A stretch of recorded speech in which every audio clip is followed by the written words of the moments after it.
ဝါယူဤစကားတန်ခီးစဉ်ဘိုင်ငွေလာမင်း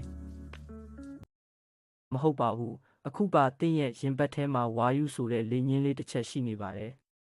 ဝါယူဟာတာမန်လေးတစ်ချက်မဟုတ်ပဲကဘာပေါ်မှာအတိတ်ပဲရှိဆုံးစကားတန်လေးတစ်ခုဖြစ်လာဖို့အိမ်မက်ရှိသူပါသူဟာခီးစတင်ဖို့အစုပ်ကနေအထက်ကိုပြန်တက်လိုက်ပါတယ်ဝါယူဟာပထမဆုံးအနေနဲ့လေချောင်းလမ်းမကြီးစီကိုရောက်လာပါတယ်အဲ့ဒီမှာလှုပ်ရှားနိုင်စွမ်းရှိတဲ့အတန်ကျိုးဆိုလိုတငယ်ချင်းနှစ်ယောက်ကိုတွေ့လိုက်ရတယ်အတန်ကျိုးလေးတွေတုံခါပြီးဝါယူကိုအတန်လိုင်းတွေအဖြစ်စတင်ပြောင်းလဲပေးလိုက်ပါတယ်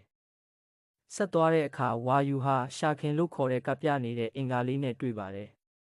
ရှာခင်လေးကလှုပ်ရှားပြီးလမ်းပြပေးနေချိန်မှာအပေါ်မှာတော့ငိမ့်သက်နေတဲ့အာကောင်ပြောဆိုတဲ့အမိုးတွန်းကြီးရှိနေပါတယ်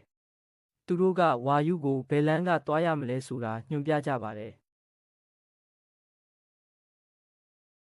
အဲ့ဒီနောက်မှာတော့ဝါယူဟာရှာရင်းဆိုတဲ့တမ္မာတဲ့တောင်ကုန်းလေးကိုရောက်ပါတယ်